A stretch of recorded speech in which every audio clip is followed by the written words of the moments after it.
first-degree murder, criminal attempt first-degree murder, and employing a firearm during the commission of a dangerous felony.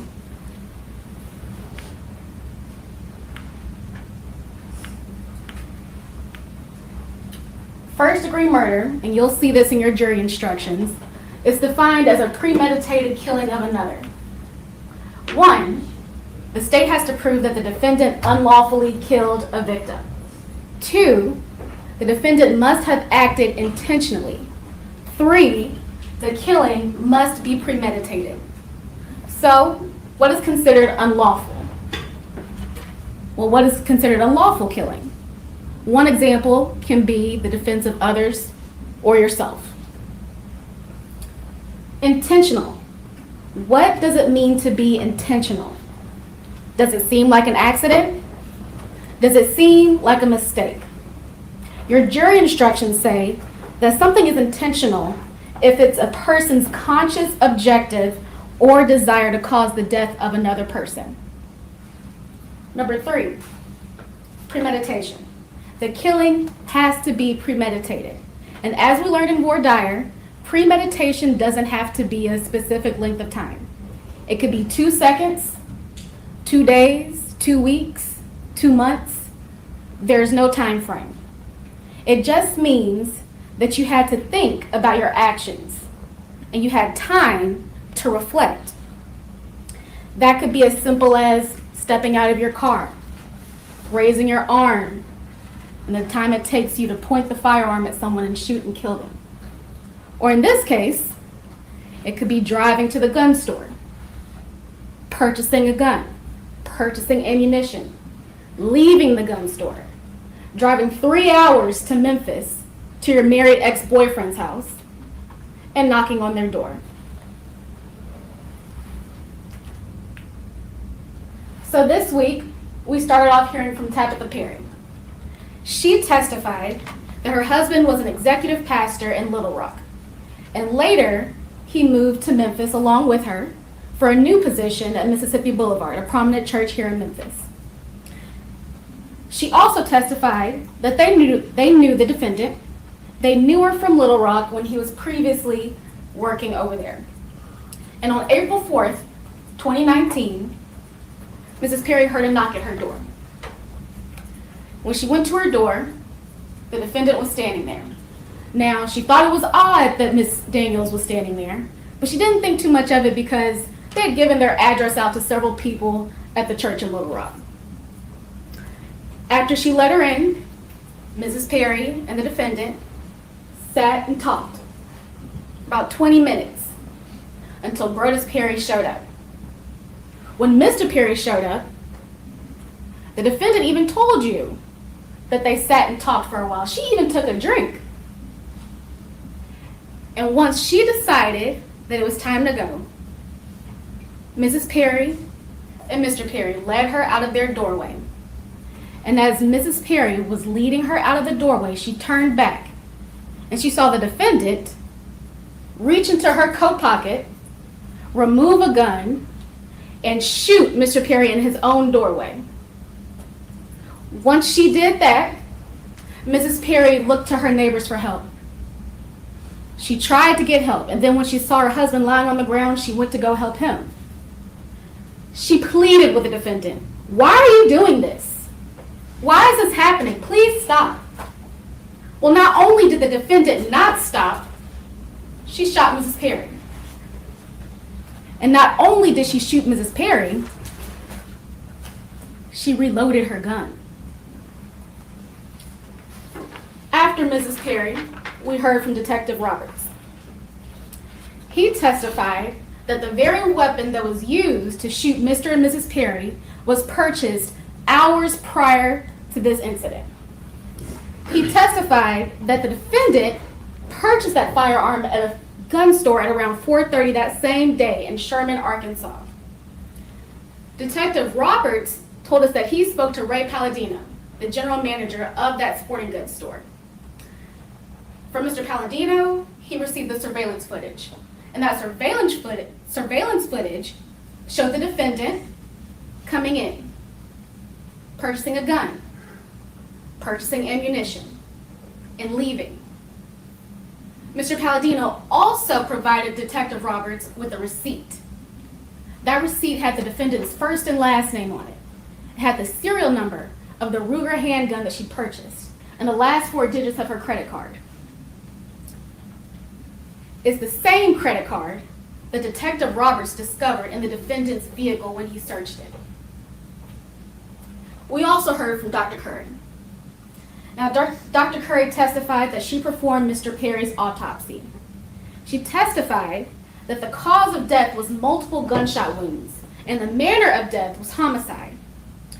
She testified to recovering the bullets, placing them in an envelope, initialing and dating them, and leaving them to be picked up. But Dr. Curry isn't the only doctor we heard from. Defense put on Dr. Bidding. Dr. Bidding was hired by the defendant and her team. And you heard her, she testified that she has testified for more defendants than she has prosecution. And ladies and gentlemen, think carefully about what she told you. She told you that depression and someone being suicidal does not mean that they cannot form the intent to kill someone. She also told you that she didn't even offer an opinion as to the defendant's mental state at the time of the offense. So what do we need? We need an unlawful killing, intent, premeditation. Unlawful killing. Well, there was no self-defense claim, and the only other firearm found in the residence, found in the crime scene, was in a box under a nightstand in a completely separate room. Intent. I wanted him to feel the pain that I felt. He broke my heart. You heard that from the defendant herself. Premeditation. We'll take your pick. Whether it's the drive to the gun store, the time it took to purchase, choose a firearm and ammunition, the time it took to drive 3 hours to Memphis to her ex-boyfriend's house, or the 20-minute conversation she had when she finally went up to their apartment.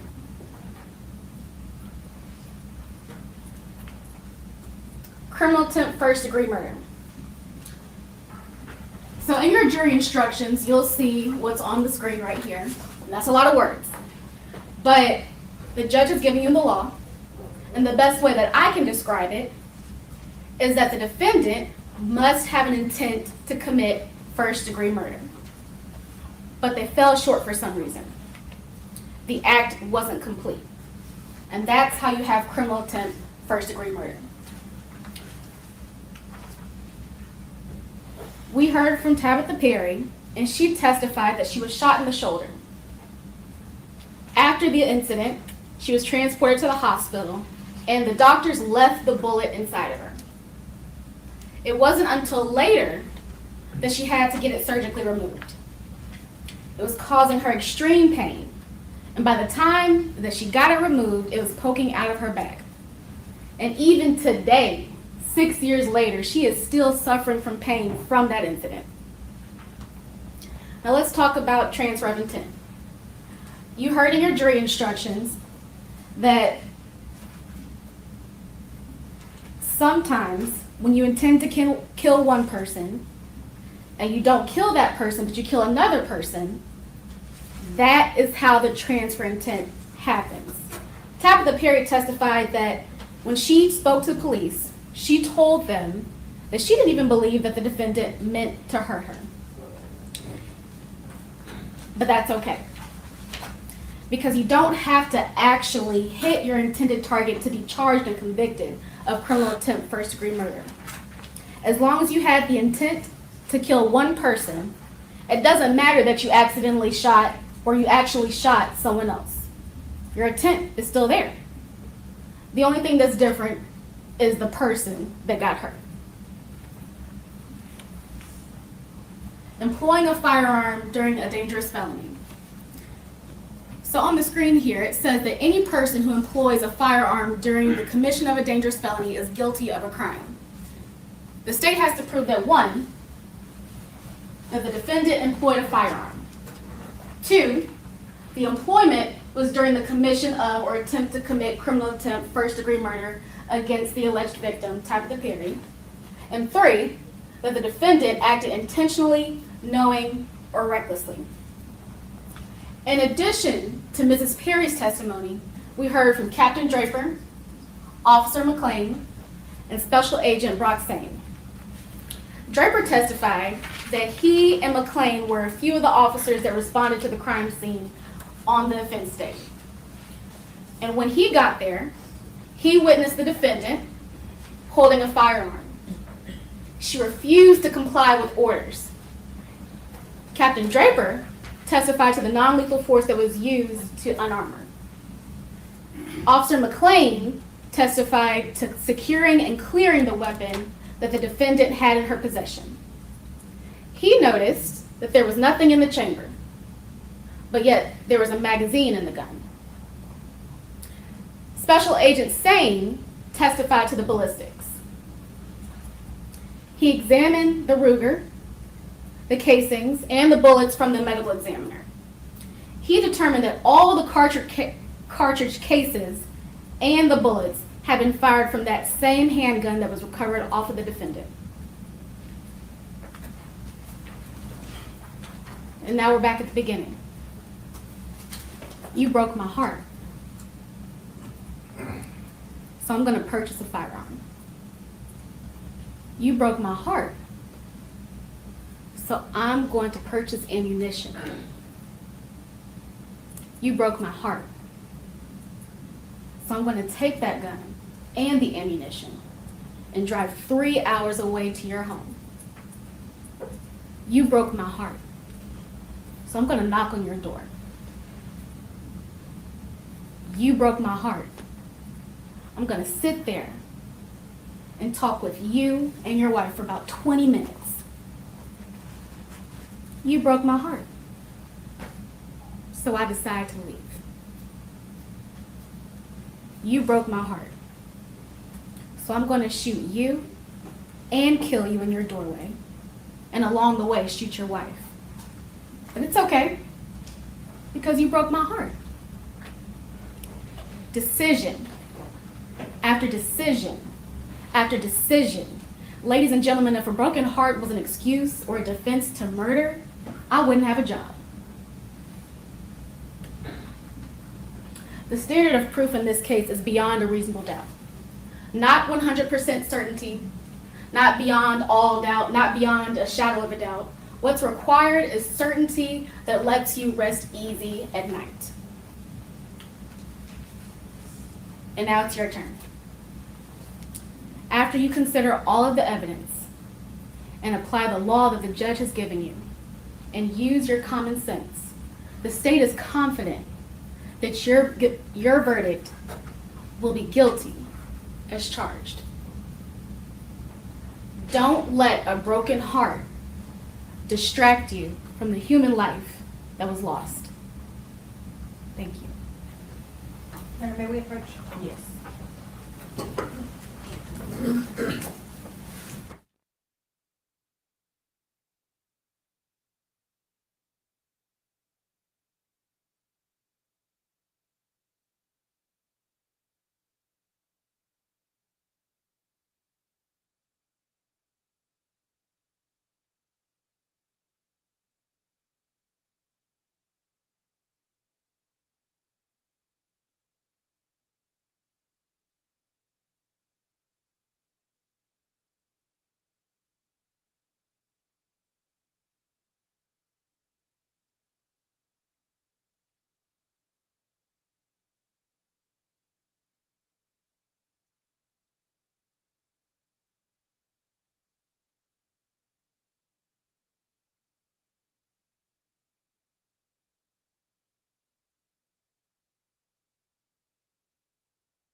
right, jurors, I want to remind you that the lawyer's statements are not evidence. And you can have no prejudice or sympathy, allow anything but the law and the evidence to have any influence upon your verdict. You must render your verdict with absolute fairness and impartiality as you think justice and truth dictate. So, we're gonna take a short recess and then we'll be back, for the next closing argument. So, and we're still not ready to discuss the case. Okay, so I'm gonna show you the skills for about 5 minutes and we'll come right back.